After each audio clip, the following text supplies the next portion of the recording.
Hello, welcome to Sterling Armory's Sword Talk. This is episode 31, and we have a special guest today, which is awesome. If you're new to the channel, Sword Talk is me and a bunch of guys who run Sterling Armory. We make a lot of swords and have some drink, and just for Sword Talk, we talk about all sorts of topics, from anything from martial arts side, from movies to anything. So today is kind of a fun one from a maker's point of view, because we have a special guest on who we've known for quite a while, and he's a fantastic maker as well. And so we're excited to have him on. So before we get started, real quick, actually, let me bring...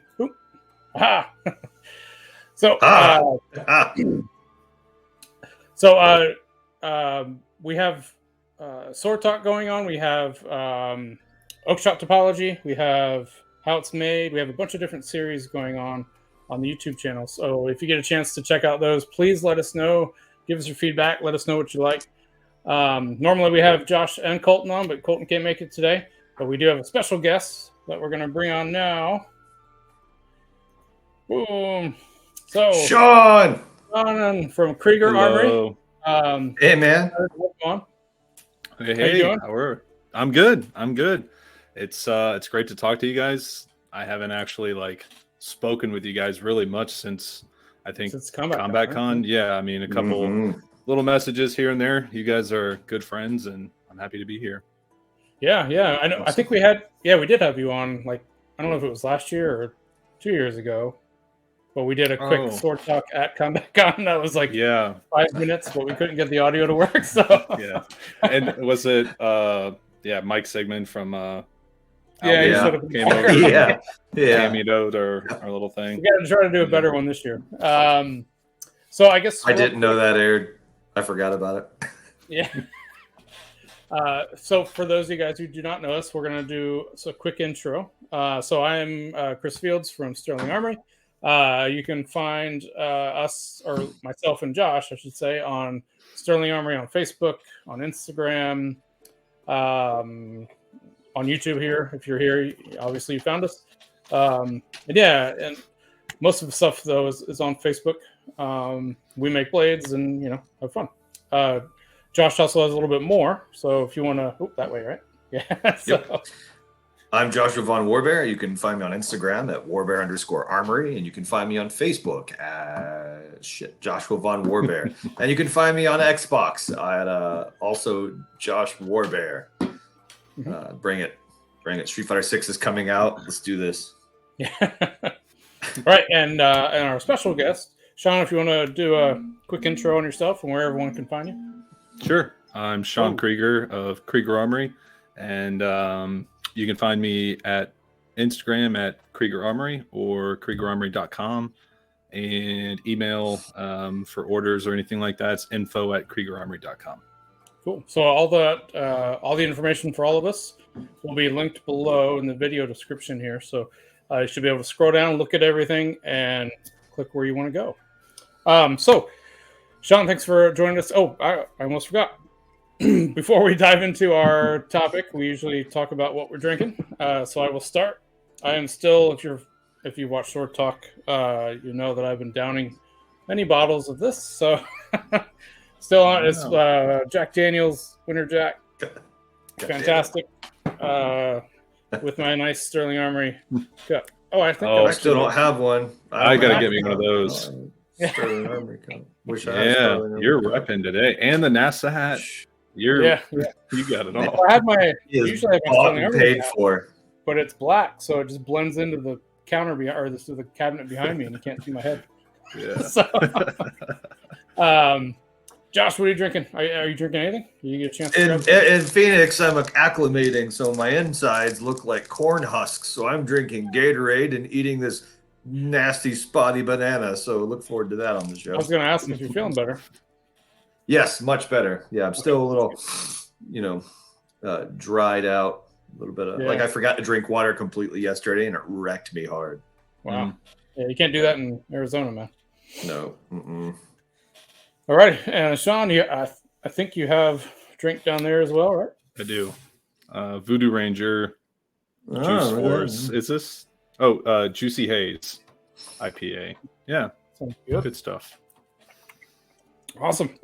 So, real quick, so we met in 2019. Is that right? Combat Con 2019? 21? Oh no, it was just pretty recent, 2021. That was 21. the Yeah. first Combat Con that we went to. It was Krieger Armory. He had that really sweet spot in the corner. Yeah. Oh yeah. Hopefully you get that again. Yeah. So yeah, I guess tell us about. I mean, we all know because we've talked to you, but for the whole audience who may not know you, like how did you get into sword making, and when did you start, all that sort of thing, or what got you into it? Yeah, I started in 2017, and it was just kind of a hobby, making stuff in the garage. And it was interesting. I actually started by going to a Renaissance festival, and I historically as a kid, I was not. Yep. I know a lot of people start there. I wasn't a very fantasy or Lord of the Rings watching kid.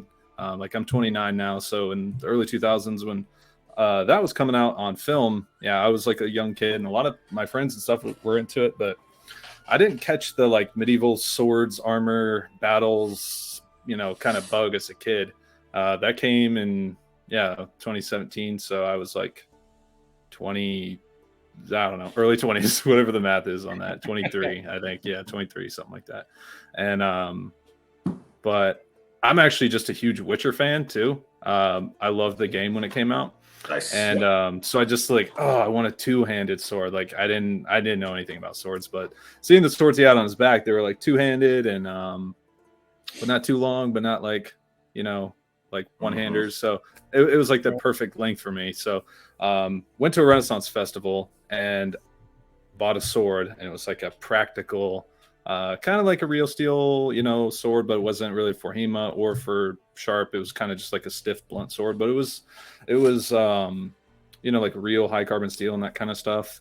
Bought it, ended up selling it a little while later, but that was because I learned more. Yep, we've all been there. But and then caught the bug, really. I mean, I just hit Google, hit Reddit, YouTube, Facebook, everywhere, and was just learning all about the sword community. And then I actually discovered the HEMA scene. Okay. So had you had any prior either smithing or machining or any manufacturing experience? No, wow. It was actually I bought a windlass sword, the windlass sword of Rovin, and I wanted to modify the grip for it. So the first piece of machinery I bought, and this is all post the me going to the Renaissance Festival time. This was my second or third sword. I had a couple katanas in there too, and then I got this windlass sword, and I wanted to change the grip on it. So I bought my first piece of equipment, which was a bandsaw and a those simple belt sanders they sell at Lowe's and stuff like that. They're 4 by 36 and Porter cable top. Yeah. I think the one I bought was I don't know, Ryobi or some. Yeah. Yep. And so I did the wood glue. I did the whole top, side, and bottom layer laminate kind of construction for a wooden grip, and took the pommel off. Had epoxy all in it, so I had to beat the cross guard and heat it with a torch and do all that stuff. And I had no idea what I was doing. I thought I was hurting the sword by doing all this stuff to it, but I threw a new handle on it, put some more epoxy back in the grip, put the pommel back on, and was okay, well, that wasn't too crazy. But funny side quest I had to go on with making that sword or making that grip was the reason I changed it was I wanted the grip to be longer, because it's a 39-inch blade, pretty long. It's tournament fetter length sharp sword, but it has a 6-inch grip on it. So it's kind of a lot of blade to not much grip. So I want to do lengthen the grip, and I had this idea to move the shoulders up and shorten the blade and lengthen the tang. And I used a Dremel tool, and I had never used a Dremel before that. I went to the store, spent the $50 or whatever it was on a Dremel and a couple of bits for it, and I used a Dremel to just back and forth for like hours. And it took me like 4 days to do this. Just, yeah. And you guys know, like, you know, using a grinder now, you can move the shoulders up on a blade in like 2 minutes. You know, they might not be perfectly even, but I mean, that's not even 2 minutes, like 30 seconds with a 40 or 36 grit. And so I spent like 4 days after work in my garage with headphones on and a little paper mask over my face, just like grinding this thing away. It was so bad. And I think I actually probably did ruin the temper on it because, you know, the whole like, once it's heat treated, don't grind it and let it get so hot past the point of it being too hot to touch, because you're starting to compromise the temper. Yeah. Oh, that thing was straw and purple and all kinds of crazy. So I don't even know how functional. Right? So. Yeah, it's in the tank, so it doesn't really matter. But so yeah, cut like 2 inches up. Anyway, kind of a long story, but eventually re-hilted it and was like getting more into HEMA. And then after doing HEMA for about a year or two, I would say I went to that Renaissance Festival in probably 2015, and then in 2017 I bought my first not big boy grinder, like little boy grinder. It was like a 1x30, the Harbor Freight Central Machinery thing. And my first Majestic 3-burner forge. And started, you know, practicing with the grinder, using the forge, hammering stuff, grinding stuff. It was a really small grinder too. So you have to forge a lot, get it where you want it, and then grind a little bit. What HEMA were you doing, if you don't mind me asking? So I actually found a guy on Facebook. I was living in Dayton, Ohio at the time. I'm living in Indiana now, but I thought the HEMA scene was basically non-existent in Dayton, Ohio. So I was found out later I was wrong. There was actually a pretty well-established group that I ended up finding about 6 months later. But for the first 6 months or so, I had found an old Reddit post, maybe it was WMA or something like that, of a guy saying that he was in Dayton, Ohio, and he was looking for people to train with. But when I looked at it in 2016 or so, 15, 16, it was like a post that this guy had made like 3 years prior. It was a really old post. And I looked up his name. I found him on Facebook and was like, hey, man, I saw you made this post like 3 years ago that you were looking to do HEMA. Well, I'm looking to do HEMA right now. Are you still into it? And he was. So we met up, and he was really well practiced in Fiore's longsword. So that was what I started with, was Fiore. And then he gave me kind of a crash course on, you know, arming sword and buckler, the other longsword systems, German longsword, and even some English stuff, Liddell. And then after a little while, him and I merged with the Dayton group that was actually existing. I don't know. I just didn't find him for some reason, but we ended up joining up with them. And then I did HEMA with them for about a year and a half, probably, of pretty regular weekly practices. I bought a fetter, had a nylon trainer. My next question was, did you buy a fetter and look at it and go, I think I can make something different? Honestly, most of us get into it, right? That's about exactly. Yeah, I bought a steel trainer after a nylon, and I loved it. The difference between steel and nylon to me was just insane.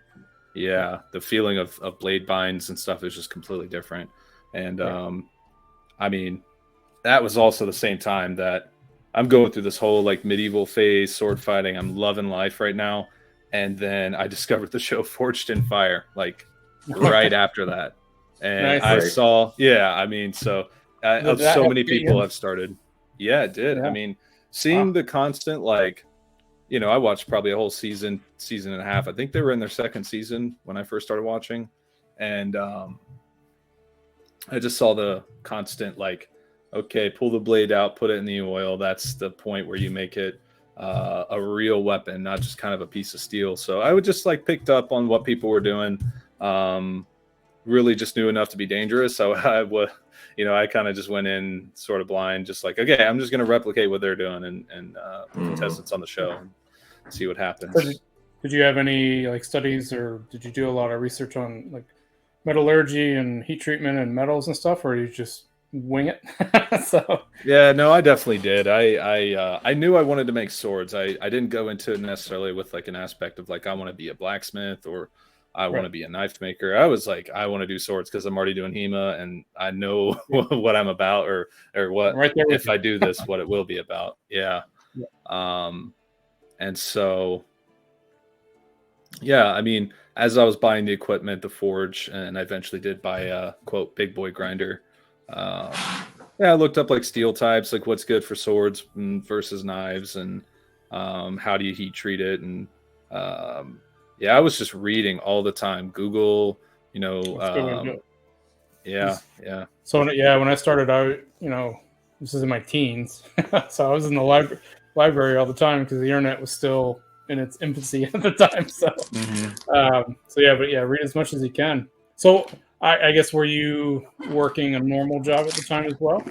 And then yeah, what yeah. I made was you working at decide to take FedEx. the leap to do it? Actually, are you doing it full time right now? It hmm seems like you are. Yeah, Okay. yeah. That started in 2021. So, Wow. Okay. What made you take all the leap? right. Yeah, 2021. Um, just business demand. Really? Yeah.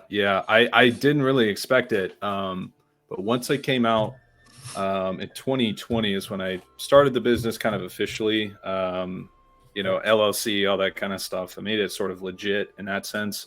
But I was still kind of taking it slow. I didn't just try to come out and be like, oh, I've got all this stuff to offer. Right. So I worked on the back end for a pretty good amount of time on the what's now known as the Arbiter Fetter. And that's sort of like the classic fetter that a lot of people know Krieger for. So that was my very first product. I launched my website, made the logo, got all of the back end stuff together, and I launched everything with just this one product. So you go to kriegerarmory.com, hit shop, and then you pull up the shop page, and it's one sword. That's a good way to do Keep it. it simple. Keep it Yeah. simple. Yeah. Yeah. I mean, and I've iterated on that sword probably publicly like 3 times since the first launch, but like back end, like little ghost changes, like little things. Right. I mean, it's probably changed like 8-10 times, just in little small ways, like the littlest of profile taper, the littlest of tang profile changes, to affect like where the node of no vibration in the grip is, or where the pivot point is. Pummel weight, just like half an ounce here, half an ounce there, just figuring out kind of where it needs to be. So Awesome. And you're doing all your parts, right? So you're doing your blades, your guards, pommels, you're doing everything yourself, right? yes and no. I mean, nothing comes to me like fully finished or anything like that, but I do outsource part of the process. So all the pommels are designed by me. And then I just have machinists machine them to a pretty close to finished state. And then I have to do some handwork to them. Yeah. So cross guards, same way. Okay. So we actually Colton would be our outsource for lathe pommels now because he has that nice lathe setup. But yeah, we do. So I think you do your own heat treat though, right? I do. Yeah. So we actually outsource heat treat. Yep. Because we just do batch heat treat. For my location, that's just the one thing that it's tough to do here locally. I used to be able to do it in house, and for a while I was, but now it's better for me to outsource it. So what changed with that? I've been curious to know, or is it just more of a business thing? A bit of both. So my new house where I'm at now is in a neighborhood where my running a forge and heat treat batches would not be, the neighbors wouldn't be happy. I would just say. Don't want to be making the HOA mad. Exactly. That's one. The other thing was cost. Heat treat and running, having the propane tanks and all the oil setups, and because I was running propane tank burners to heat up my quenching fluid. Obviously, the forge itself. When I was looking at the numbers, I was like, wow, it's compared to outsourcing it, doing my own heat treat was really expensive. Yeah, I mean, and you can do it in batches, right? Do you do like 5, 10, however many at a time? Right. Yep. Actually, now we're doing Like like 30. when I did it myself, I could do like 5 at a time. But now that we're outsourcing, like my last batch was 32 blades. So Oh, that's so good. yeah, Yeah, that's so great, man. And they can take a lot more than that too. So yeah, it's been so we understand outsourcing. Yeah. So nothing How do wrong with how do you handle warps and blades? Or are the techs there at the heat treat facility? Are they capable So of handling warps? they are, and they're quite the new heat treat place that's in Utah right now. I was actually just talking to Angus Trim about this because Angus was having all sorts of heat treat issues lately. The guys in Utah that Josh found, they're real sticklers for keeping stuff straight. In fact, their own requirements were far more stringent than my personal ones were. So they were sweating like, oh, this blade's warped an 1/8 inch out, but it's like a 48-inch long blade. I'm like, I can fix that myself. Like, it's okay. Yeah. Don't worry about that. Here in Florida, our guys can only do up to 36-inch vertical. So after that, if I go over 36 locally, they have to do it horizontal, and then all sorts of warps start happening, right? So Yeah. Gravity. So I built fixtures to straighten all the blades out from the quench through the temper phase. So we would temper at a lower temperature for a longer period of time, and that was allowed the blades to kind of settle in and straighten out in the fixtures. But that was not a fun way to do it. I prefer doing everything vertically and getting straight that way. So one of the big steps is we stress relieve everything before we quench and temper, so that usually helps everything stay straight. So you don't have to rely on jigs or anything much now due to the new process. No, how were you doing it jigs before with the jigs? Were you building a jig per sword? Since your swords are kind of handmade, would you bring them a sword and a straightening jig? Right. So I had a certain amount of blade blanks. So I usually had, I'm trying to think how many jigs I have out in the garage right now, but they're all sitting there not being used because I haven't used them in a while. I think I have like either 12 or 13 different jigs for different blade shapes. They're so heavy. Yeah, they're giant, channel steel. This is basically you needed it to be stiff enough that it's not going to move, and it'll move the blade, right? So they're giant and they're heavy. And the downside to them is, sometimes in heat treat you're paying by the pound, and so even though they don't go in the quench, they do go in the chamber for temper. So they charge you by the pound. So you're doing like a, I don't know how much weight you leave on let's say an average longsword, but maybe at the quench and temper phase, it could be, I don't know, like 2 pounds or something like that, right. 3 pounds. But with probably more than that. Oh god, yeah, the math on that is horrible.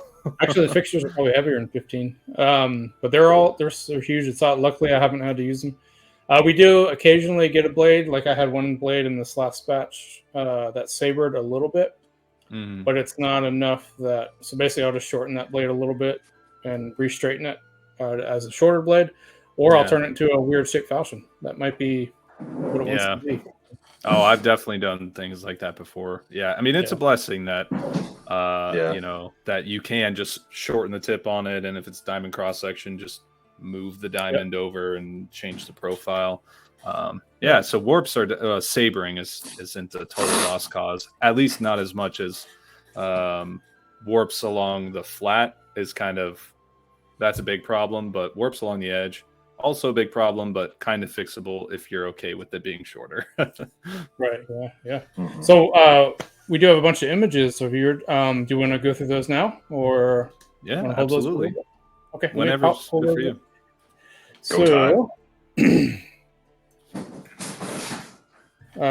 is that better or is that better? Yeah, we'll do it that way. Yeah. So you want to describe this first one here? Because that looks like a pretty cool triple fuller, I think, right? Thank you. Yeah, so this is actually the latest iteration of the Sentinel series. So this is basically the first batch run that we're doing right now of the new R3 version. So third iteration. The side fullers have changed. The central fuller has changed. So it's just the latest kind of iteration to that design. And then in this picture, it just kind of shows our simple but workable hand tempering method with a hand torch. Okay, so you're tempering there. I was curious if you were tempering or if you were blackening your fullers. Oh yeah, no, that's post quench. Okay. So the fullers are all screwed up looking. In the top of the picture, you can see just the very slight, that kind of gray color is the market site. And so we temper into the pretty far into the blue range, and we just start like a couple inches into the tang and then work it up. And you're using 5160, right? No, 1075. Or 1075. Okay. Mm-hmm. Nice. At 1075 is much better to temper that way than 5160 is. So. Oh, okay. Yeah, I tried 5160 doing that, and I didn't have good luck with it. The temper, like the hardness, was all over the place afterwards. So ooh, okay. Probably user error, but yeah. And that is not a fetter, but a sparring blunt. Is that right? Yeah. So it's basically it's kind of got a fetter sort of second half, like weak half of the blade. It is a relatively narrow tapering longsword. So it's definitely meant to be used like a fetter. That particular blade is 39 inches, which falls comfortably into the sort of tournament competitive kind of length. Very much on the long side of long swords, I'll admit. Historical long swords, but for HEMA, that's kind of average. A lot out there even more long than that. Uh-oh. And yeah, my phone. That was my dad. I'll call him back in a little bit. But yeah, and then basically just the strong half of the blade is just a long sword. So yeah, it's a really great design. I love it. It's definitely our most popular. Sold a ton of those, and I love making them. Honestly, it's really, really fun. So is that new? That bad boy. Yeah, that's the Majestic Forges. We have two. It's a 5-burner paired up to a 3-burner, just to fit long swords, basically. Nice. It's a good way to do it. Yeah. Is that the new shop, by the way, or is that from the old shop? Yeah, this is the new shop. These pictures I sent you are just from, I don't know, 2 days ago, pretty recently. Oh, nice. Yeah. How much square footage you got in the new shop? Oh, I don't know. I don't have the whole building to myself. It is kind of like a slightly shared space, but it's all blacksmithing equipment in there. All forges and anvils and grinders and all that kind of stuff. I'll have to send you guys some more pictures. Yeah. Maybe do a shop floor one day. Yeah. But basically, we have like a section of it that's carved out just for Krieger. But cool. The agreement we have with the renter is that we can use anything else that's in the shop. So is Indianapolis a pretty big blacksmith community or some blade making community? To be honest, I don't really know. I don't haven't been there for very long, but I personally wouldn't have thought so. I wouldn't have thought so. Yeah, this place tends to get a lot of traffic. They do a lot of classes there too, blacksmithing classes, and we had an interesting dynamic a couple days ago where myself and my team were in our section of the shop, but it's all open. There's no walls. It's just one big space. We were working, and we're kind of like in the middle of the building, and there was a class where the owner, the head blacksmith, his apprentice, and like 8 students were doing the blacksmith class, and they're like yelling at each other while we're running grinders over here. And sorry guys. But I talked to the guy. His name's James at Indie Hammer Knives and the Indie Forge, which is the place I'm at. And I was like, yeah, was that a problem? And he was like, no, it was great. It actually kept the energy up, in the shop. That's true, yeah. Yeah. It's awesome. Working out. Awesome. But, so I guess, we'll dive into that after the images here. But so what are we looking at here? It looks like a bunch of the new blade. Yeah, so that was basically after pulling out a bunch of Sentinels we just got in inventory. The top half, I think, is Sentinel Fiores. No, the top half is Sentinel regulars, and then the bottom group is Sentinel Fiores, which are just 36-inch blades, and have slightly different profile taper. But yeah, and this is the first batch from the CNC machinist that I just picked up and brought back to the shop that have the new style of fullers. Nice. Yeah, those are so you're doing triple fullers on a lot of the models, huh? Well, yeah, triple fullers on the full-length Sentinel, triple fullers on the Sentinel Fiore. And sometimes, I'm sure you guys know, like, when you look at a picture, sometimes it's like, how many fullers does this thing have? Because it kind of like plays tricks on your eyes. And what's a ridge and what's a low point kind of thing. Right. But yeah, those are my main two swords that have triple fullers that are like standard products. And then the Spectre series, which is the newest, has double fullers. But a lot of people will ask me about that sword having triple fullers, and I'm like, nope, it's double, not triple. Okay. So there's a bunch of Sentinels, right? Yeah. Those are just built out Sentinels. Those are from a few months ago. Those are pictures of the R2 versions, which were, an improved version of the first. And you're on R3 now? Is that what I heard? Yeah. We're about to start rolling those out now. Awesome. Nice. And then... Oh, look at those. Those are hot. Yeah. I got that disc pommel. Oh, yeah. If it had that wheel pommel with the upswept guard, that would probably be your vibe, right? From what I've heard in past episodes. Absolutely. You got me. I actually like the straight guard on that one myself. Yeah. Thank you. Cool. Yeah, I'd take either one, yeah. I love them both, honestly. I go back and forth. It seems like the upswept guards get picked more frequently. I haven't looked at the data on that, but just, going off gut feeling, the upswept guards are really, really popular. I love this picture because it's, thank you. Yeah, it's just it's a big boy and a little boy pairing. Nice. I'm a huge fan of contrast in blades. Like, you've got your fullers there and the blacked out. I always leave my Ricassos with the scale on it as well, and I'd go over it with like a little bit of Scotch-Brite and leave it. So I've got like that dark triangle or just black fullers, and then the rest is all shiny. So I'm really digging that. Yeah, I love those. Yeah, actually, I think it was from you guys that I want to say it was the first Combat Con I went to. I saw a lot of your swords in person for the first time, and we met, and the sort of slightly thickened Ricasso that comes into the central ridge. I love the look of that, and also the functional aspect to it, where you get this sort of bolstered tang section rather than having your diamond cross section bevels go into the tang under the guard. Right. So functionally, it's great, and aesthetically, it's great. So it's kind of just a win-win. So that was, I don't know, maybe I should be paying you royalties or something, because I definitely was, let's say I was inspired by what you guys were doing. Yeah, nothing wrong with that. No, sir. And then this is this the latest fetter, or is that an older one? This is the Arbiter. So, yeah, this is basically the sword exactly as is that I kind of started the whole brand with. Awesome. Yeah, that is one of so when we first met you at actually, I think, is that the last one? Yeah, that's the last one.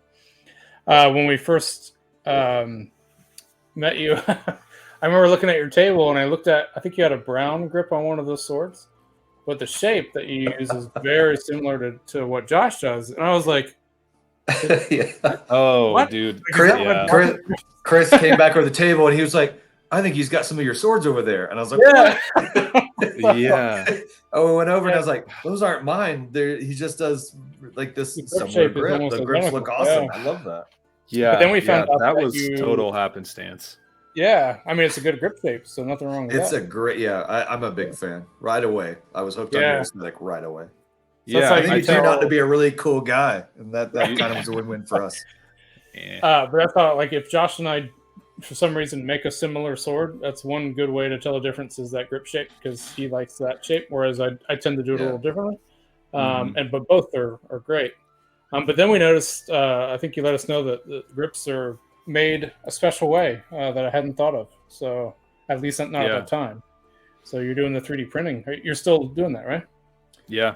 That was a decision I made pretty early on, like basically right at the start of the business officially. So yeah, like 2020. Idea. Yeah, during that whole time when I was kind of in the hobby space making them, I was making wood grips, and I gotta say, I just am throwing wood dust all over the shop and metal dust and wearing it all the time. Yeah, I'm like, if a wood grip makes up, I don't know, 10-15% of an entire sword, if it doesn't have to be wood, I'll try something else. So I tried a few different types of plastics and polymers and nylons, and I ended up sticking with nylon. So I took a page out of your book. I'm not sure. So I think I talked about it on a Sword Talk a while ago, but we had a local high school play doing Robin Hood, and they needed 12 aluminum swords, and they needed them quick. So I was like, how do I do this? So I was like, I know one thing I can do to speed up the process, and I 3D printed all those grips. Oh, nice. Yeah. I thought, actually, I don't know if no, I have some left over, but they're just little arming swords, and they were little 27-inch arming swords that were aluminum. Mm-hmm. But yeah, the grips are 3D printed. What material did you use? I used ABS for those. Okay. Yeah, pretty dense, pretty tough stuff. Yeah, luckily, so I had my prior boss from work set up his own 3D printer, and he graciously did a couple of them for me, and then I had another couple done actually at work. So my aerospace company was willing to donate to the high school, so they donated some too. So not something I can get away with, obviously, on a normal process, but for the high school, it was cool. I did end up doing a leather wrap on some of them, but you don't need to, because that stuff is so strong. So, yeah, and you're not really worrying about delaminating, just being one piece. No. Yeah, I do cord wrap all of them, really just to keep with tradition. They don't really need it, like you said. No, you can run that over with a truck, and it's not going to hurt it. Yeah, as long as your geometry is fairly solid and you don't have any like really, really, really thin spots. How did you measure to get your tang profile and your tang thickness, and then have that bear out the negative shape in the grip? How did you measure it? AutoCAD. Oh, right. So I did basically I took the tang shape that I knew I was going to keep constant across all 12 blades. I modeled that tang in AutoCAD, and then I built the 3D model of the grip around that. And then I gave like a 10 thou clearance all the way around, just in case. Yeah. And basically all I did for that is, because my tang was a wedge, I modeled the grip a little bit higher on the wedge, so that way if it sat down a little lower, which is where it should be, then it's about a 10 thou clearance all the way around it. Yeah. And it worked. And I was a little nervous because we were in a rush. So I think we only did like a 30% fill on the print. And I was like, I don't know if that's going to be strong enough. But, oh, man, I could jump on those grips and they wouldn't crack or anything. So, I was amazed at how strong that stuff is. So, and there's no I've never worked with ABS, but I've heard good things. Well, nylon's even stronger, right? Or tougher, I should say. Possibly. And there's no temperature issues. There's, there's nothing to worry about. So, yeah, that's great. Yeah, no, that's really cool. I basically do the same thing. When I design mine, I take a tang, a 3D drawing of the tang, and I slide the grip up to where it should be, and then I go just slightly past that, and then I cut it out, make the tang be the negative of the grip, and my blades actually come to me from a water jet machine, and the consistency with the water jet isn't it's very consistent, but it's not, I think, on the same level as maybe a laser, or definitely not like a CNC, like an actual milling machine. So there's a bit of a bevel to it. So the little, like, really, really tiny differences in the tangs. Well, some grips will slide all the way up to the cross guard and have I have to tap it slightly, the last quarter inch or something like that for it to get to seat up with the cross guard, and then others they'll start binding up like 2 inches down, and I have to grind like a lot of it off. But so you actually have a wider tolerance in the water jet than you do the grip printing then? I would say so. Yeah. Okay. Yeah. Have you tried laser cutting? Because we laser cut a lot of ours now. In fact, most of ours now are laser cut before we start. Oh, okay. Yep. No, I haven't yet. I have a. The downside to laser cutting is that it can induce stress, right? Because you're superheating. Yeah. But that's another reason why you want to normalize your stuff at the heat treat. Yeah. Yeah. I'll say with the water jet, I have a good working relationship with my water jet supplier. So, I'm not in a hurry to run away from that, but I'm definitely open to, to trying different manufacturing methods. But there you go. 3/16 basically. Okay. Yeah. For sparring blades, 3/16 works really good. But in the eventual future, when I get into, regularly making sharps, which, I've been talking about for a long time. It hasn't quite happened. I was going to ask, what do you prefer to make? Like, I'm guessing you prefer to make sparring ones, right? So. Yeah, it's what I know. I do enjoy making sharps. I actually really enjoy making sharps. I guess I haven't gotten I just don't want to half bake anything, and you know what I mean? So like, I'm just really, really focusing on what I know, trying to serve that market, and then at a certain time, come out with a really, really strong sharp offering. May or may not be like a dedicated like competition cutter, but just a good quality, sharp long sword that is worth the money, and I want to make sure it's worth the money. So, and be consistent and repeatable. That's kind of big for me. So, I can make like one-off, decent, sharp long swords that I would be happy to own. Every here and there, sometimes I do that. But figuring out a way to really make it consistent where, person A buys it and they get this, and then 6 months later, person B buys that.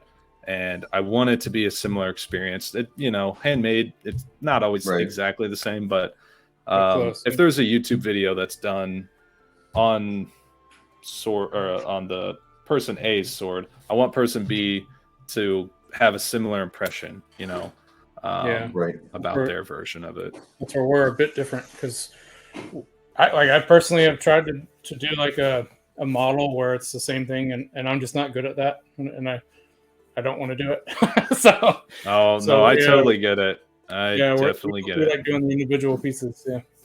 Yeah, no, that keeps things fresh for sure. I have big respect for that. And I prefer doing. I think both of us prefer doing sparring blades, sharp blades as well. And I think Colton does as well. But we also do a lot of blunts for like theater and stage shows. Mm-hmm. Like the ones for the Robin Hood play. That was a lot of fun. But I've done, I think I showed you that sparring blade. So I've done a couple sparring blades lately, but they're drastically different than yours. But I think we had the same idea where the first half of the sword or of the sparring blade is the sword. Yeah. And the second half is the fetter, right? So mine's right here. I love the one I held from you at, I think it was the most recent Combat Con, 22. That was this one, right? This is my first one with sparring blade. Yeah, was that the... Thick. Yeah, real thick. That's like 0.3 something. Yeah, 0.32 at the base. Drastically distal tapers to 0.1 in that distance. Oh, yeah, that's huge. Yeah. That's a lot of grinding right there. Yeah, it goes pretty quick. Yeah, I love it. I'm going to do probably a couple more, but usually when people ask us for sparring blades, I point them your direction. Well, thank you. I will say I've definitely sent a few people your way that ask for sharps. I'm like, awesome. I'd love to, but I can't really help you with that right now. But I definitely know who can, and that's Sterling. Yeah, no, I love your blunt. It definitely does feel different than mine, and that's what's great about being makers, and people have so many different Right. options. And it being kind of a regular sword profile that's flexible fetter, kind of in the second half. That's what I'm all about. And I really, really like yours. I'd love to buy one at some point, honestly. If you make a few more, let me know. Yeah, that's the one. Well, so that's the one design that I'm kind of, I don't want to say I'm making multiples of it because I'm not really, but I have that one, and then I have it a light version that's hollow ground everywhere instead of just being straight ground or flat ground. You hollow ground a sparring sword, and I've heard you say a few times you hate hollow grinding. Yep.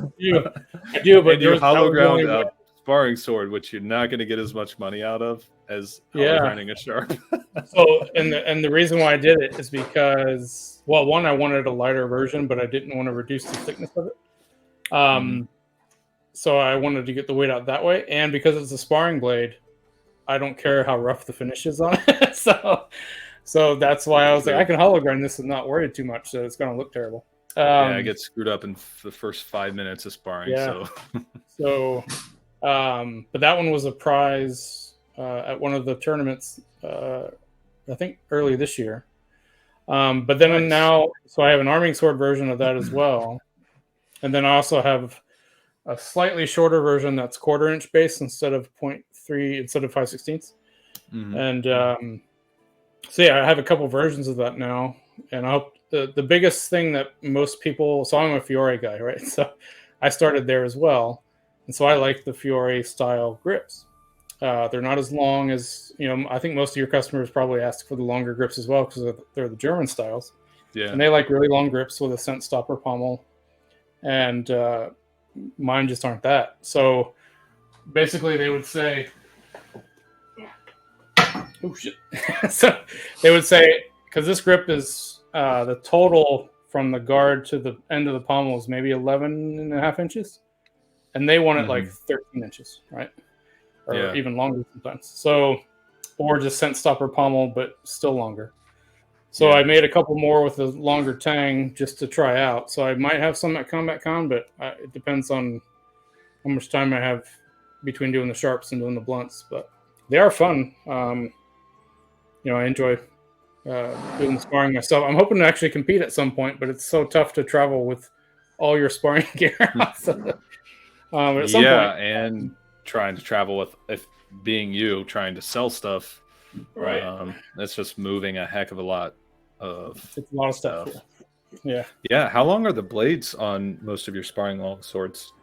That one is 37. Nice. Right? No, it's 37 or 38. I don't remember. I think that's as long as I go too. I don't think I go any longer than that. So I think I think it's a 38 and a 36. Okay. And then the arming sword is a 33, if I remember right. Yeah, mine, the full length Sentinel is 39, and then the Fiore is 36, and then my Guardian arming sword is 32.5. So we're kind of playing in the similar space. I'll say your length of 37, 38 for a longsword, personally, that's what I actually really like. 39 is the standard that I offer because that's what the people want. Give the people what they want. Especially the German guys, Right. Yeah. I'm surprised they're not asking you for longer ones because I know a lot of those guys want 41, 42 inch blades now. Yeah. I mean, it's no, technically even not a mine, long sword at that point. No, this is I mean, 39 for me feels kind of long. When you're thinking like it's a long sword, so 39 inches, definitely still a long sword, but up there. But in HEMA, I mean, some people will come to me and be like, man, I wish you had like a 40 or 41, or will you make me blah, blah, blah sword with a 40, 41 inch blade? And I have taken basically most of those requests. I think maybe more recently I've turned down a few, just due to, getting the orders done that I have to get done. Yeah. Right. But, for me, like the length you have, the 37, 38, I started with Fiore too. So Fiore is normally like 34, right? so for an actual like cutting blade Fiore style, like most in that time period was a bit shorter, but so it's just funny that I get it, right? Same as fencing, right? You want the longer sword. Well, And especially with fetters being the thing that dominate the longsword scene, the longsword shaped sparring swords are definitely catching on. I mean, like I said, the Sentinel's my bestseller, and I was going to there's say, is that your definitely best seller? oh yeah, but by a long shot, like a lot. It's kind of crazy, actually. I really didn't expect it. I thought it was going to be kind of a sleeper, and only like You had a lot of good people reviews on that too. Did that help towards that? Probably. I don't know. I There's think probably I could look at data or my dashboard and see where all of the clicks came from, whether it was Google, Instagram, YouTube, or whatever. But the hunch I had of hey, let's see if a sword shaped sparring length sparring blade that's tournament length, fetter length would work, and definitely is working. That's why that sword has actually had so much revision and work done to it as well, is because I've gotten a lot of feedback on it. Yeah, awesome. I love yours. I definitely want one. Yeah, I will. I'll try to get one. Awesome. So I was going to ask earlier, but I wanted to finish the images up. So I guess what caused the move out to Indianapolis is just a better shop and more opportunity there, or? Yeah, really. The shop I have been operating in for the last year or two was great for the phase of business that Krieger was at that point. But yeah, just given the demand, I had to just kind of get a new space. So spending a little bit more money, but getting more. So just actually started moving and finished moving. All the equipment's there now. Just over the last week or so. So very recent.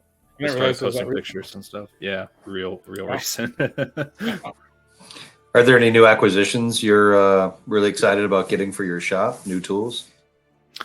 Yeah, hopefully soon. I would like to get some, an even heat or some kind of nice kiln. But the struggle is just finding something that's long enough for a blade of that HEMA tournament longsword kind of length.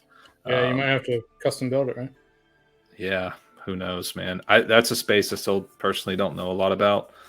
So the old, like the picture I gave you guys was the forge, right, but being able to have a kiln that can fit, I don't know, 5 blades or however many I can fit in there on little holders.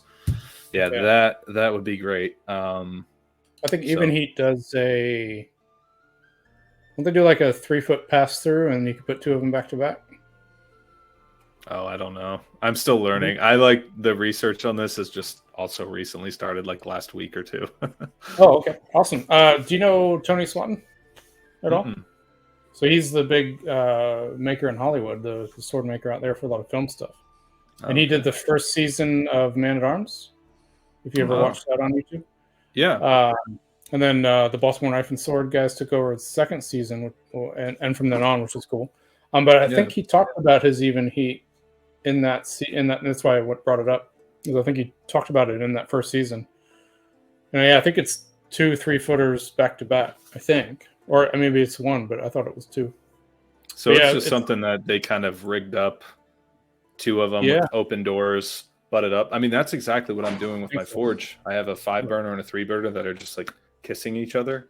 So yeah, I'll have to consider that. Yeah, 2 3 But yeah, he's on my Facebook if you wanted to reach out to him and ask. But because I could be saying that wrong, but I'm pretty sure that's how he's doing it. But they're really good for temper, especially.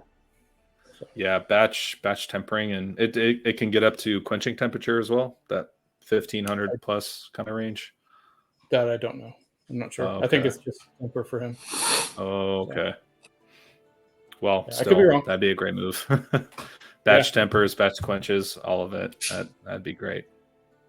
Yeah. So do you have any? So right now, how many models do you have currently? Oh God, I'm not prepared. Sorry. Not many. Okay. Sentinel, Fiore, Spectre, Guardian, Arbiter. I had the Harbinger for a long time. That was actually a pretty popular fetter, but I just recently have pulled that from the store because I want to iterate and have a new fetter. So right now 5. That's pretty good. Really should be 6.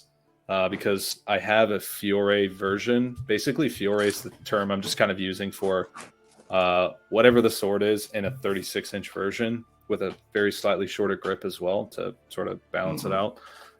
So the Spectre is my newest sword, which is kind of in that hybrid fetter longsword space where it has like a very small hilt to it. And I call it just kind of like a micro hilt, or in the early days of designing it, I just called it a nub. But a little bit of a blocker, basically just blade comes down and then comes to the side a little bit to protect your knuckles. And then it has a slimmer than a Sentinel, but wider than an average fetter. And then it has 2 fullers going up it. I have that in a standard 39-inch blade. So that would make 5. But I have started making Fiore versions of that with a 36-inch blade and a shorter grip, but that hasn't actually made it to the Krieger Armory website yet. But a small batch of those did go to Cult of Athena, and they sold. So, a couple of them are out there in the wild, but it's So we had technically 6 right now, but so only 5 on the website. Hot take. How's the relationship been with Cult of Athena? Are you able to keep up with? That's got to be a lot of demand, right? Yeah.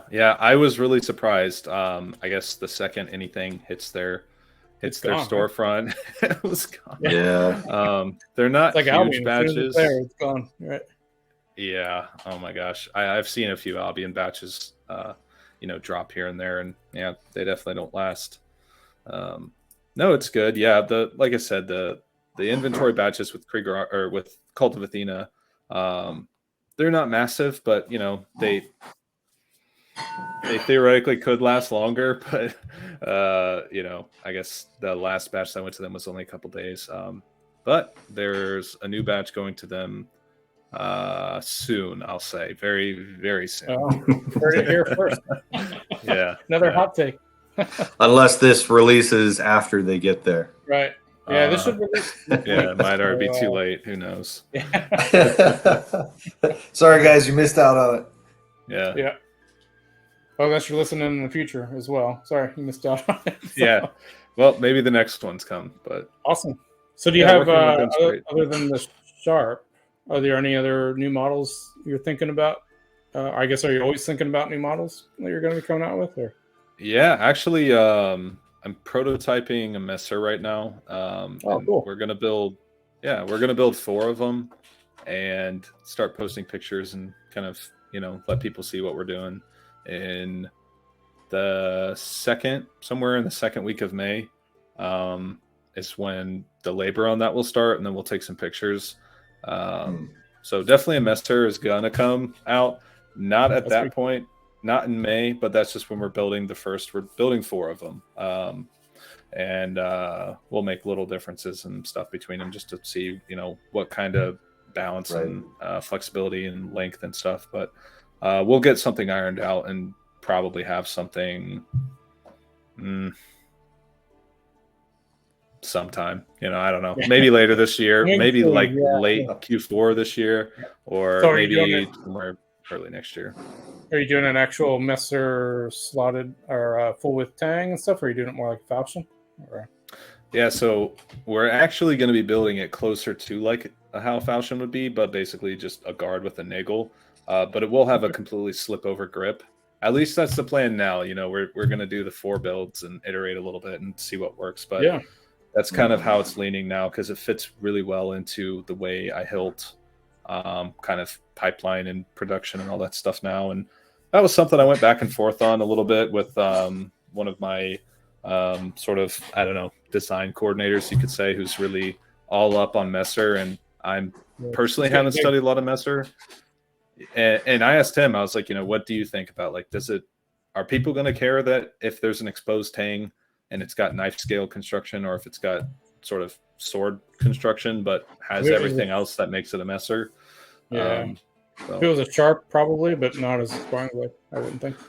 Yeah, that's kind of the conclusion we came to. As long as it hits all the functional beats, of it and works and is durable and doesn't cost something crazy for HEMA sparring. So that's the angle I'm looking now.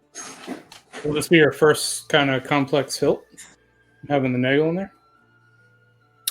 Well, no, it won't be real complex because I'm actually not going to be doing the kind of through nagel where it's like pinned on the one side. It's basically just going to be a sort of one-piece guard. Okay, got you. Yeah. You know what I mean? That just has sort of the nagel coming out, but just one piece. So it'll slot over the tang just like anything else I build. So yeah, that's how I would do it too for a sparring one. Yeah. All one piece. Have you thought about, or has anyone asked about like side swords or complex guard stuff? I do get asked about side swords a lot, and sabers. I feel bad about this. I actually prototyped a side sword and posted about it a little bit on Instagram. It was really twisty. It had lots of twists in it and stuff. Classic, Krieger Armory stuff. Lots of twists in it. It was a pretty okay shape. It had a skeletonized guard, but for various reasons, I won't go like crazy into it. But just there was a few things about it that weren't working for me on the end product design and in the manufacturing side. So I definitely still love side swords and want to probably make one at some point because I mean, in the end, it's an arming sword with some more stuff going on the guard. Right, yeah. So hilting it and everything's exactly the same, fits within the same kind of pipeline. But like I said, with everything else, I don't really want to just kind of half bake something. And I still get a lot of emails and hey, where's that side Instagram message. Yeah, like, hey, I can't, when's the update for that coming out? And I'm like, I don't know, man. Yeah, side sword and messer are getting huge, right? So at SoCal Sword Fight this year, and I guess Combat Con, right? Those rings were, I mean, there was a lot of people competing in those two events. So it's just getting bigger and bigger. And then arming sword cutting is getting big too. So that's going to be, I wonder if Combat Con is going to separate that out this year because they didn't last year. Didn't you do an arming sword cutting recently? SoCal, yeah. They separated it up. So I'm hoping Combat Con does as well. But yeah, there's a lot of, I mean, HEMA is just exploding right now. So speaking of Combat Con, you're known for showing up, selling everything in the first 2 to 40 minutes, and then putting sunglasses on when you come by the go later, suckers, and then hanging out by the pool sipping martinis for the rest of the Combat Con, while us poor schmucks are just sitting behind the table waiting. Do you plan on bringing a ton more swords in expectation of that at this next coming Combat Con? I'm sure the fans want to know. Yeah, that was so funny, man. That's still a story that gets told pretty frequently around here. Like, I was not expecting that. Sold everything? What the? On Thursday. Yeah. Yes. Within 40 minutes of the con being open, Combat Con being open. Well, it's just like, well, I'm gonna go to the pool. Yeah, no, we ended up. I kind of just moseyed around and didn't really know what to do with myself. So we ended up just walking around and visiting the other casinos, and I mean, and we still stayed at Combat Con a lot of the time, and we were there for finals, and all that stuff. And I honestly felt like I was just sort of a bump on a log, hanging around with you guys. I would just like roll up to the, like, hey, so anyway, anything new since last I saw you? And you're like, no, man, it's been like 5 minutes. No, yeah, we haven't it gets pretty barren out there like Saturday, Sunday, where people are just kind of in their tournaments, in their classes or whatever. But are you going to find it a challenge between trying to catch up on orders and making swords to have for stock for Combat Con? That's assuming you're even going to Combat Con. Yeah, you're going this year, right? No. Oh, that answers my question. Son of a bitch. So no, that's a good question though. We were going. I had actually already reserved the booth. Got the early bird special on it and everything. I was talking to Christopher Nelson. And I mean, I was gonna go, but I had to reel it in a little bit, and got back in touch with him like a couple days later, and I was like, look, man, I really, really do want to go. He knew exactly, what was going on. And I was like, I got a lot of demand and stuff right now, honestly, because of the exposure we got at Combat Cons, sponsoring the the tournaments the last 2 years with the sort of one of a kind sharp we did for the advanced cutting. And then I think it was sword and buckler and women's longsword. So yeah, I mean, going to Combat Con has paid off huge. And talking to Chris about it, I was like, sorry, man, I got to sit out this year, but I will. I'm actually already paid for next year. We will put a little flag up of Krieger Armory on a table. Yeah. In remembrance. Yeah, a little RIP. It's going to be like a couple of little candles and some sunglasses and a Mai Tai. I know sunglasses are kind of a recurring theme too, because on my website, when you scroll down, there's like a picture of like some cross guards sitting on a table with my sunglasses. Anyway, sunglasses and awesome. I don't know. Oh yeah, screenshot of my face looking horrible or something. Yeah. So if you're not, so Combat comes out. Are you doing any other events? No, we pulled out of everything this year. Ars Gladi in Michigan. With Sean Franklin and those guys, we were going to go there. We just want to serve our customers that we already have rather than develop new ones and stuff. So well, I mean, you got a lot to because you're doing stuff. I mean, you're shipping all over the world now, right? Mostly inside the US, but definitely I know you got a bunch in the Canada UK, and Europe. UK, Germany, Australia, New Zealand. Those seem to be kind of like, I don't know, like very, very, very common. Like not a lot of other places in Europe, not like, France or Spain or anything else. It's like very much UK, which, understandable. Hemocene. Well, Hemocene, Matt Easton there, definitely a lot of exposure. So, and then New Zealand and Australia, and then US and Canada. Awesome. Yeah, we have. So I'm doing a couple for the Royal Armories right now that are technically sparring blades, but that's going to be. But they look like swords, so they're just more like blunt stage blades, I guess. So I'm really excited for that, and I'm curious what. That's awesome. I think it'd be cool to be able to say, hey, the Royal Armories are using our blades, so I think that's pretty cool. So are the Royal Armories putting on some kind of stage combat thing that you're supplying? Yeah, they have a whole troop there. So they have, if you ever get a chance to go, I highly recommend it. So up in Leeds, they have a whole jousting arena, and where they run joust, I think, once or twice a month. But then inside the actual venue, there's various stages for the different time periods, and they're always putting on demos every day. And the whole demo team there used to use a lot of Deltin blades, and they're having a tough time getting them, and they didn't know anything else existed. And so I was there, and I just asked, like, hey, I noticed you're using Deltins. Have you looked at anything else? And I'm not trying to pull work from Deltin, but they were like, no. And that I guess they're having a hard time even getting Deltins now, because he was, I don't know if you knew, but he was injured for a while. No, I hadn't heard he's that. Now, yeah, he's catching up now, though. I actually just got one from him. So, nice. But I just asked, and I said, hey, here's what we do. Let me know if you're interested, and they were. So, so yeah, it's pretty exciting. Did they order a lot of those, or? No, we're just starting with 2, and there's not many people there, so I think they have a total of 8 demo people, and they do all various things, right? So they do from all the way back to the Roman stuff, all the way up to the 17th century.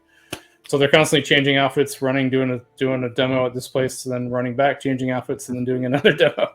At least I think that's how it's working. And but the demos I saw were pretty cool, because they'll actually do like a full speed, choreographed demo. Yeah. But then they'll rewind what they were doing and do it in slow motion, and it looks like you just hit rewind on your TV, but it's not. They're there in person. That's and so cool how they do it. Yeah. I was really impressed with their team. Are the blunts you're building for them? Are they? You said they're kind of made to look sharp. So do they just have kind of points that round a little bit, and maybe are they like diamond cross section with thinner edges, or do you go with more of like a fetter kind of profile? No, definitely more looks like the first option there. So basically, if you sharpen them, they would be real swords, right? But So it's like a edges are blunt left, sharp, basically. yeah, but yeah, the edges are left a little extra thick, and then really rounded, right? So, I found that a lot of guys who do the unsharpened blunts, they leave that edge flat, and so you still have a 90-degree angle. Yeah, it's very square. So we round it off see that a a lot lot. too. That way, no matter what angle you hit, it's not going to do a big nick or anything. Yeah, that's really important. So excited for that, and hoping I can go out and see some of the demos with it too. It'd be cool. So I know. What was it? Actually, in SoulCal, we saw a lot of your blades being used. Did you actually donate one for a prize? No. I was asked about it. I wanted to, but just the kind of standard response, like, I could think maybe in the future. Don't forget about me next year. When this all comes back up, get a hold of me then, and we'll see. I hate turning people down with that stuff. I always want to say yes, but no, we understand. Yeah, we've gotten practice. I know, practice of turning people down. Like I feel bad. Everyone that's like, I've sent guys your way. I'm like, I've definitely turned all those guys down. I'm sorry. Oh yeah, yeah. Chris at Sterling said you'd build me this blah blah blah, and I'm like, tell Chris he's wrong. You tell that blue-eyed son of a bitch. Well, cool. Well, so much for skipping the lines at Combat Con and buying a Sentinel. Yeah. I was hoping we could see you this year. That's right. Yeah. We'll catch up. Sorry, man. So now that you're in Indianapolis, are you a car guy or a race car at all? No, not really. To be honest, have you been to the track? No, I'm not a Hoosier. I'm not really even an Indiana person. So I'm figuring it out as I go. I'm actually where I'm here right now. I'm actually still in Bloomington, Indiana. I'm commuting up to Indianapolis, so it's about an hour and 10-minute drive to work every day. Holy God! I'm moving though. Come late May, moving up there, so I'll be closer. Nice. The little 500, the little bike, was here in Bloomington. That's where they do that here, and the race car scene, Indianapolis, all that stuff. I get it. People are into it, but I'm an Ohio person. I like Skyline and Coney Dogs and Buckeyes and Coney Dogs are very respectable. Yeah. I'm Ohio people. I was huge into car racing. My dad was he actually raced cars in college. He actually raced on Indianapolis and Daytona and all those. And just going to that racetrack though and seeing. So I had a work event in up there. I can't remember exactly what it was for, but it was a big software event for aerospace stuff. And I called and I was like, if you rent, if you bring your car to the track and it's an off day, you can pay like $50 to go on the track or something like that.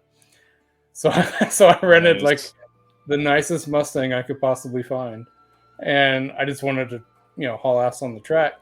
And then it was the week before the race, so the track was closed anyway, and I couldn't do it. It's like, no. Unfortunate. But yeah, there's a museum on the infield of all the cars and stuff. But yeah, if you're not interested, but I think it's a super cool place. Yeah, I mean, I'll have to check it out. How long ago was it that this happened when you were there? That would have been before COVID, so probably 2018. Gotcha. Yeah, I was going to say, if it was recently, you're saying you came up here and you didn't tell me? I didn't say I did. Didn't come hang out. Yeah. Now that you're making this, now that you're making full time and probably more than full time now, how busy you are. What's your favorite part of making at this point? And was it the same before? Has it changed since now you're just mass producing it? For example, hilts are my deal. I love hilts, and then grips, especially because they combine woodworking, leatherworking, the cord wrap, and all that good stuff. And they're just beautiful. What was yours before you were into the super mass production? The part that you were absolutely in love with, and is it the same now, or has a new love taken over?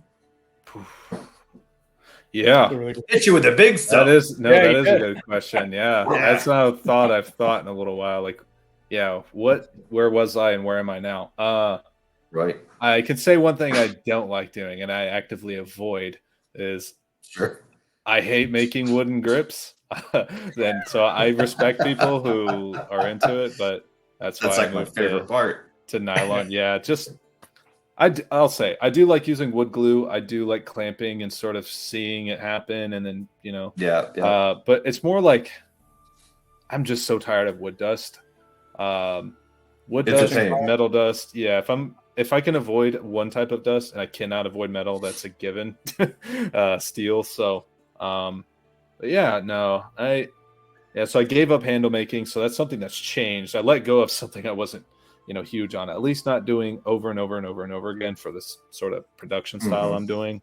I think I used to really, really, really love, kind of like what you said, hilting, but specifically I love grinding and like fitting pommels and doing cross guards, because the difference between just a bare blade, like when you have a bare blade, which is a tang, it's just a bare blade. Even if it's got distal taper and it's all polished, it's fun and everything, but it's just not there. It's just a bare blade, The moment, just even before you even have the grip and pommel on, just the moment you have a cross guard on there, whether you kind of press fit it on or however it works, the moment it has a cross guard, instantly it's like, oh, here we go, it's starting to turn into something.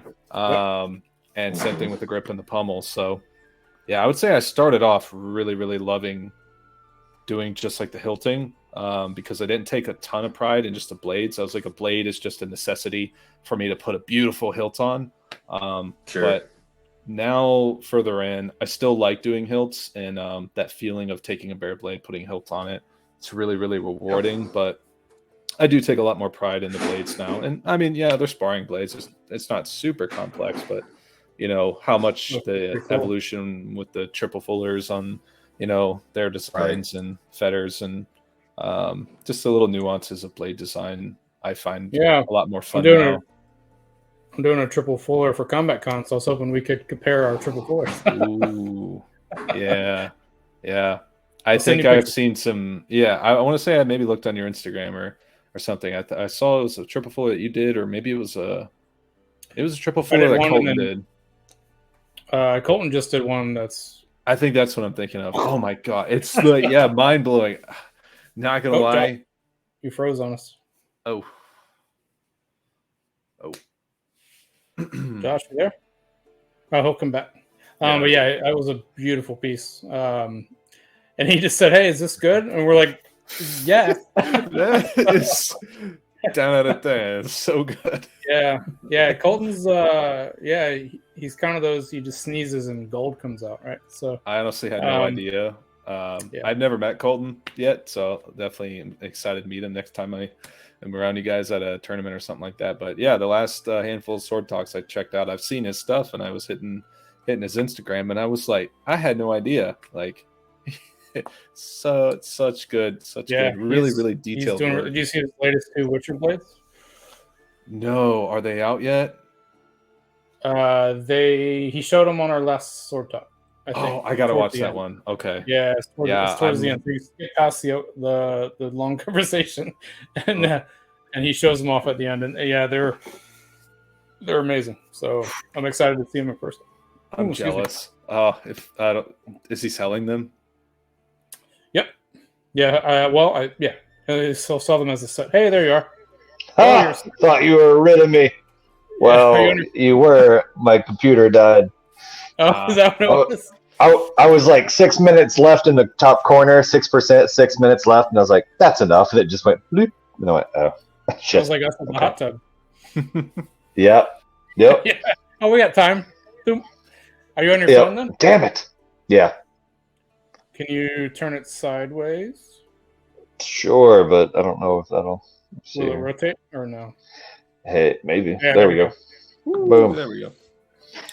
The audio's a little off, but that's all right. Yeah, perfect.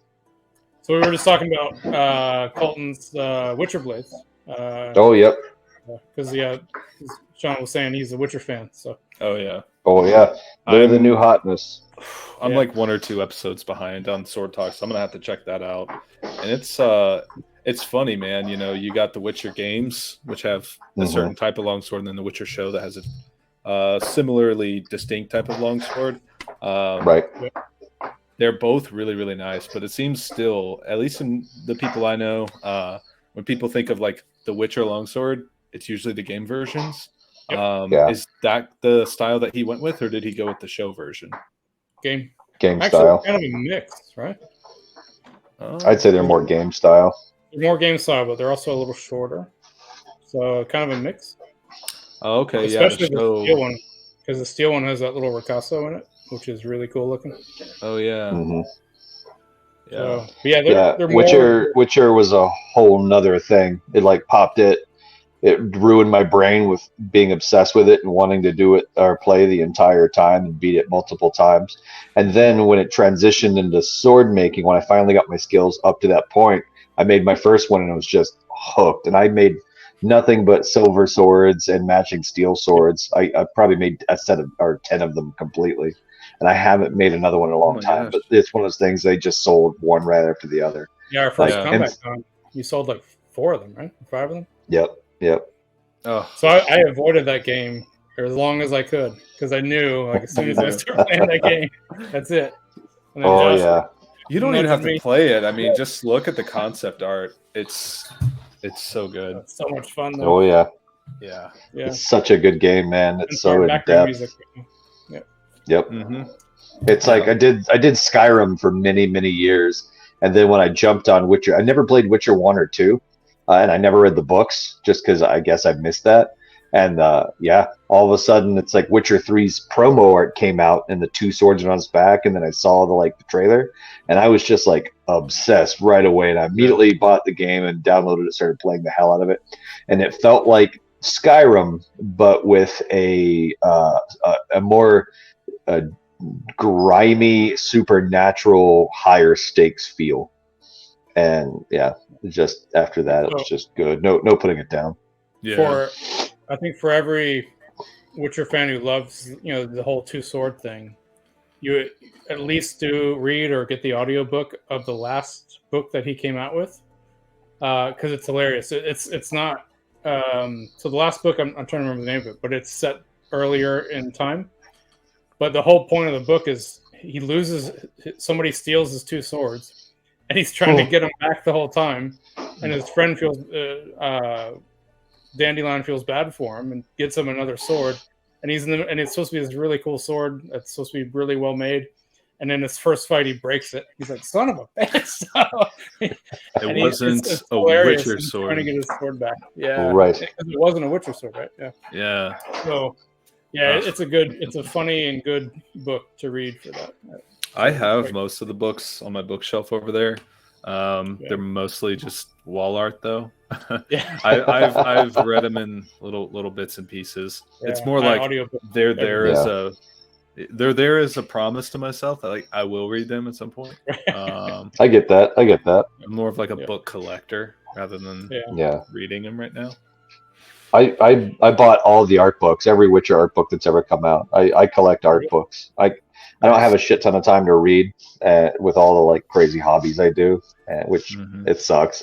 Because I know it's a whole other world of stuff that I love already. I can't even pay attention to audiobooks while I'm grinding. I just have to put some drone music on in the background. Gotcha. But all the art books, every art book I can find for anything, any property I love, like Witcher or Skyrim or Dark Souls, everything with a medieval twisted aesthetic. Yeah, I didn't know there was an audiobook or a art book for The Witcher. I'll have to go find it. Oh yeah, one for every game they have. So there's 3 or 4 out there right now. Wow, definitely 3 art books. And one question I'd like to ask you guys is, what do you mostly find yourself listening to, or do you have kind of assuming you listen to something, Grinders Aloud. Oh yeah, absolutely. Do you have kind of a circuit you go through and you kind of go, you'll hit this thing for a while and then you go to that thing, and you kind of hit same 5, 7, whatever's. Yep. Yeah, I do. That's exactly what I do. So I do, the soundtracks for the Witcher show, but mostly the Witcher game soundtracks as well. And then Conan soundtrack. So, what else? That's really about it, mostly for what I do. But when I'm grinding, I have So when I'm grinding and doing stuff that I have to like, focus on without the benefit of being able to pay attention to anything else, it's generally the Who, the HU. It's Mongolian throat singing metal. I love those. But I have a huge playlist. So I have the Who, I have Heilung, I have Dragon Force, I have Nightwish, all the Witcher soundtracks, the Conan soundtrack. So every so often I'll switch it over to like Perfect Circle or Tool or White Zombie or some kind of like hard get into it metal. And then when I'm doing stuff at the desk that I can pay attention to anything else, I usually pop on YouTube. I pop on YouTube and watch like criminal investigation files, murder mystery files, just really dark, weird shit. Sometimes I'll put on like creepypasta stuff and listen to like someone saying a story of something creepy that happened to them in the woods. Weird stuff like that. Yes, yeah, I'm right there with you. I will jump back and forth between, like grungy '90s music and also like deathcore and gent and all that kind of stuff. So this is like super heavy metal, rock music. And occasionally I'll throw on some like medieval kind of tunes and Witcher tunes and stuff. Wardruna. I do know. I think they're folk Viking rock. Yeah. I think I've come across. They're pretty good. On like we actually Spotify listen to them when we're paddleboarding. Oh, do you? And like a paddle That's awesome. But like the true crime stuff, I will go an entire 8-10 hour day just listening to like basically murder stories. Like it's really bad and actually like plays on your psyche a little bit because I'll be grinding and I'm listening to like a story and I'm like starting to like look around and I'm like, is my door locked? What was that sound? Like, and I have headphones on and it's probably like it was just the wind, but like, the door will kind of rattle and I'm like, somebody's trying to kill me. And I have like a sword in my hand. I have a weapon. Yeah. Oh, man. It's not a big deal if you've got a shop lock. Shop locks are just shop lock. The answer to someone sneaking up and murdering you.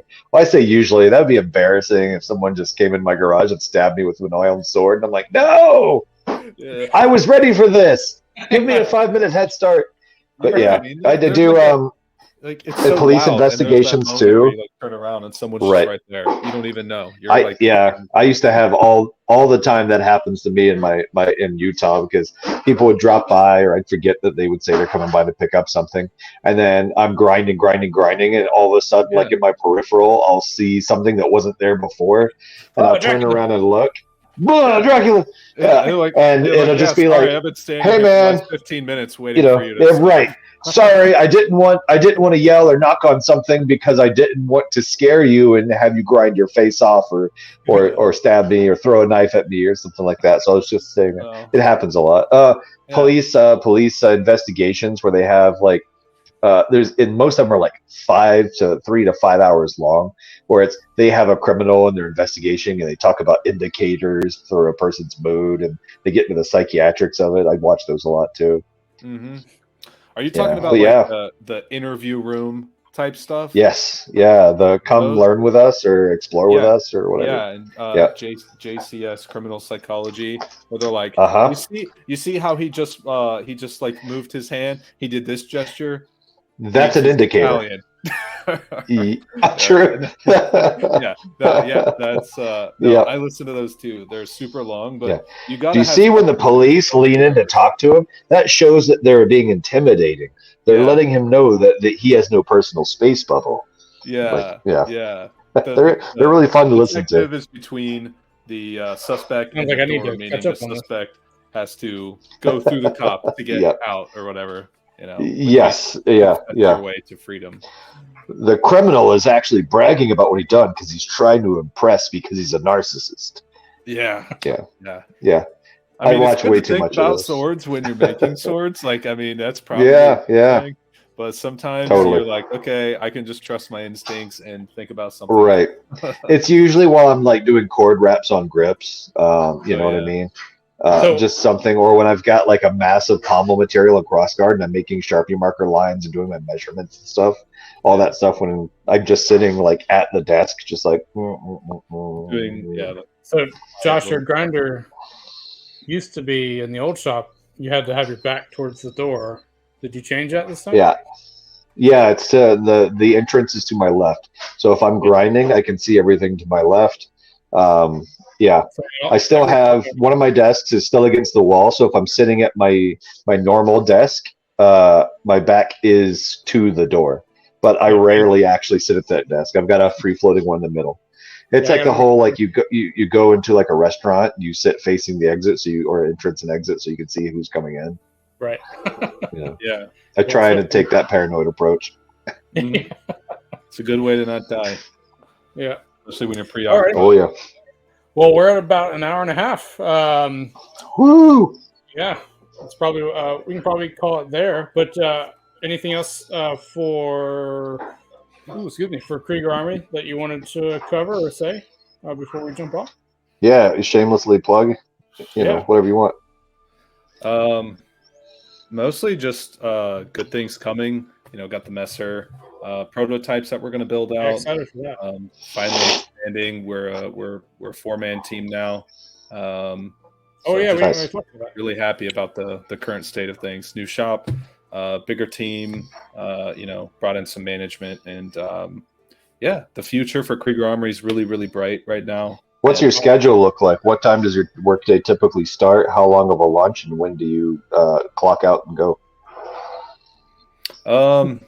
Yeah, it's a little different the last few weeks at the new shop because I've been doing like a lot of moving and stuff, really irregular. But I mean, something like I'll get there at 9. I'll probably leave here at 8 and take lunch and then be done by like maybe 6 or 7 p.m. That's not too bad. Mm-hmm. Something like Gotcha. that. Okay. Yeah. Sweet. Yeah, that's not too bad. I know, as makers, especially if we have a schedule, we're trying to get something done. Sometimes we're working 24 hours. Yeah, there's definitely been times. I mean, that I've worked there really, really late in the night. Sometimes even during summers, it's the temperature swing. The 10 degrees difference at night. Oh yeah. But if your shop's not really insulated or something like that, which that's a part of the reason of the move to old shop, totally. Super not insulated. It was extremely seasonally like horrible, So the new space is definitely a lot better on that front. But working at nights is not something I'm above doing. Taking little siestas and in the day and then clocking in my shift at like 7 p.m. Yeah. All night, kind of thing. Yeah. That's definitely happened before. You're in Florida. Yeah, during the day it's just so hot that it's not worth it. So wait till it gets a little. You poor sucker. you're at work. It's 102 degree, 104 degrees today.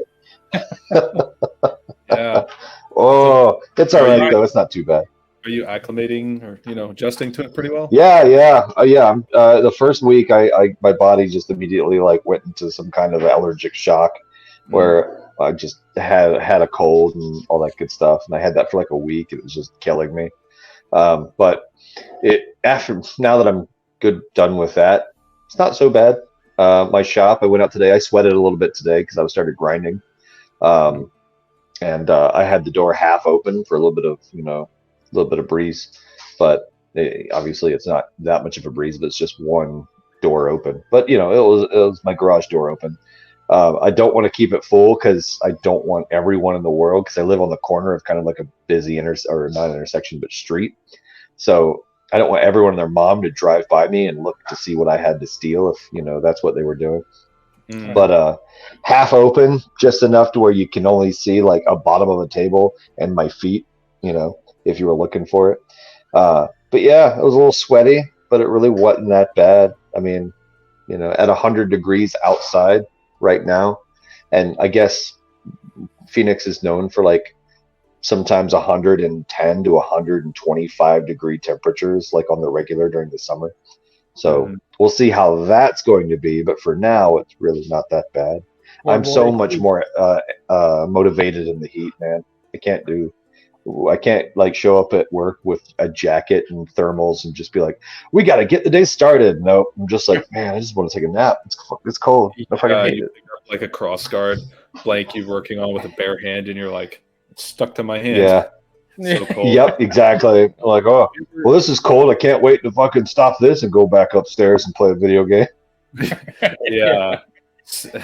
Yeah, I found the separation of work and home is good because you right. a little bit to get where you're going. You're like, okay, well, shit, I'm here. So, but no, I know what you mean. Yes. Winters are brutal. I mean, you know, and my old space really was just a glorified tin can, basically. So right. It was a wind tunnel. It was barely. It was an outdoor space that had shelter. You know, it wasn't. Nice. It didn't. It's not indoor. It's like outdoor with shelter, if that makes sense. Right. And, I had one of those in Florida, and it was terrible. Yeah. Yeah, you did. I found a live possum just hanging out in my shop, and some bees. And one day I was just like, I'm not doing that. Yeah. Yeah. Wasps too at the dirt daubers. Yeah. All right.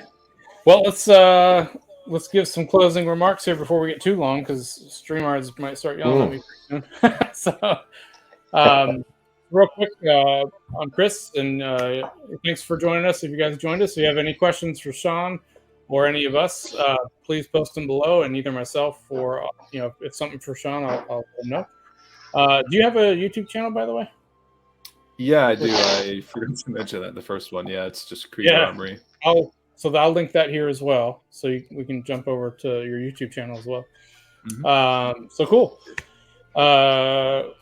Josh, you want to go next, and then I'm Joshua Von Warbear. You can find me on Warbear_Armory on Instagram, or Joshua Von Warbear on Facebook, or come at me on my Xbox at Josh Warbear, operator number 4106266432. That's probably not the number. I don't really remember it. Probably not. Alrighty. And Shawn, go ahead. I'm Shawn Kreger Armory. KriegerArmory.com, Instagram at Krieger Armory, and info at KriegerArmory.com. And YouTube, Krieger Armory. YouTube. Yeah. Okay. Thanks for coming on the show, man. Yeah, thanks very much. Hopefully we can have you on so we might have you on our next one. Is that right? If we can do one this week? We're going to do Uncle Warbear's movie puzzles, and I'm going to show you pictures of swords. You got to guess what movie they're from. Yeah, you got to join us for that one if you can. Does it include TV shows? Yes, movies but and TV? I'm not going to be easy about it. I might give you like one that's obviously Conan, and the rest of them are going to be like, the weird, most obscure 80s fantasy you've never even seen. Oh, I will so lose that. I don't. We all lose. Awesome. That's going to be fun. It's going to be good fun. Well, guys, I'm going to boot everybody off, but don't leave because I'll come back on after the recording here. So, but thanks. Closing thought. Closing thought. Whoa. Kids playing video games. Why are they so mean? That's all I got. Keep your peens clean. Hurt feelings. That's right. Keep your peens clean. Keep the peens clean. Stay sharp and keep those peens clean. On your edge. All that stuff. All right. Thanks, guys. That's fun.